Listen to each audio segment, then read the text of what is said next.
আমার কথাগুলো আমরা শুনি, তারপর পাল্টাপাল্টি জবাব দেওয়া হবে। সর্বোচ্চ শেয়ার করে দেশবাসীকে দেখার সুযোগ করে দিবেন। বলুন আম্মান সাহেব। স্বরাষ্ট্রমন্ত্রী, আপনি যে মদিনার ইসলাম প্রতিষ্ঠা করতে চান, আপনি বাংলাদেশের ইসলামী প্রতিষ্ঠা করেন। জি আম্মান সাহেব, আমরা তো বলতে চাই মদিনার ইসলাম কায়েম করার দরকার নাই। বাংলাদেশে ইসলামের যে ধারাবাহিকতা আছে সেটা কি জামাতের যে নেতা নিজের মাকে মারধর করে এবং কি বরণ পোষক না দিয়ে পরবর্তীতে এই অভিযোগে জামাতের নেতা কারাগারে আছে, এটা কি জামাতের নেতাদের আসল রূপ কিনা, এটা বাংলাদেশের মানুষ জানতে চায়। তার পরবর্তীতে কি বাংলাদেশের আজাদির প্রশ্নে আপনারা এখন বাংলাদেশে আমাদের পক্ষে আপনারা সবাই এক হন।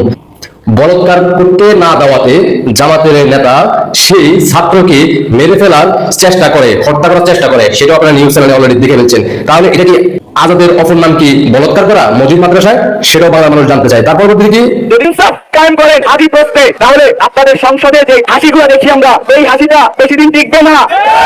আগামী 24 ঘন্টায় অ্যাকশন দেখবে, অ্যাকশন। হারি ভাই বারবার বলতেছিল যে শাহুয়া মামা সিরিয়াল ফেলা তৈব, আর 5 আগস্টের পর থেকে আমরা দেখতেছি যারাই শাহুয়া মামা সিরিয়াল ফেলার কথা বলছে তাদের মৃত্যু ঘনিয়ে আসছে। এই জন্য তারা কিন্তু বারবার একই কথা বলতেছে। তার পরবর্তীতে কি এই হাসিটা বেশি দিন টিকবে না। শহীদ শরীফ ওসমান হাদির আদর্শ, নৈতিকতা, ওসমান হাদির রাজনীতি মতাদর্শ আমাদের মায়েদের অন্তরে, মায়েদের আত্মার ভিতর পৌঁছে গেছে।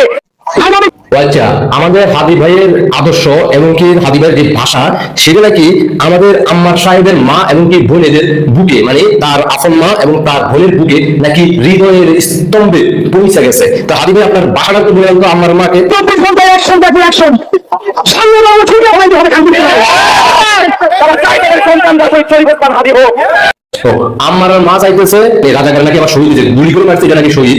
তো সেটা নাকি চাইতেছে তার মায়ে তার হাদির মতো যাতে হয়। তো আমারও প্রথম থেকে যখন হাদি মারা যাওয়ার খবরটিতে এই সিরিয়াল ফেলা এই ধরনের ভাষা ব্যবহার করছে, এখন একটু স্লো হয়ে আসছে।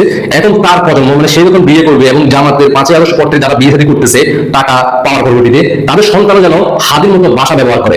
আচ্ছা, তার পরবর্তীতে তারা চায় না তাদের সন্তান ওই দালাল বাটপার শিকার হোক।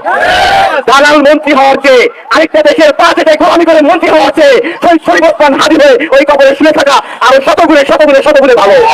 এটা আমরা বলতেছি হাদি তো মারা যাওয়ার পরবর্তীতে আমরা দেখলাম যে কবরের উপরে কুকুর, পাকিস্তানের পতাকা, এগুলো আমরা দেখেই আসতেছি। এই জন্য তো হাদির কবরের নিচে অভিশাপে এখন আসমান জমিন কাঁপতে আছে। কারণ বারবারই আমরা হাদিকে তারা কথা বলতে চাই, যেহেতু মারা গেছে, তারপরেও তারা হাদিকে নিয়ে মিথ্যা প্রপাগান্ডা চালিয়ে একের পর এক অজুহাত দিচ্ছে। এদিকে হাদির পরিবার তারা সবাই কেউ ডলারের মালিক হয়ে গেছে, কোটি কোটি টাকা তারা চুপ হয়ে আছে। হাদির গুণে ইলেকশন করে তার ছিদ্র বন্ধ হয়ে গেছে। এখন তাদের কষ্ট লাগে যে কেন এখনো বিচার হচ্ছে না, অথচ হাদির হত্যার পিছনে তারা নিজেরাই কিন্তু দায়। এটা স্বীকার করতে এত কষ্ট হচ্ছে। আশা করি বুঝতে পারছেন। দেশবাসীকে দেখাতে ভুলবেন না, তাদের ভালোবাসার কথাগুলো অবশ্যই জাতিকে জানিয়ে দিতে হবে তারা আসলে চায় কি। এই হচ্ছে তাদের আসল রূপ।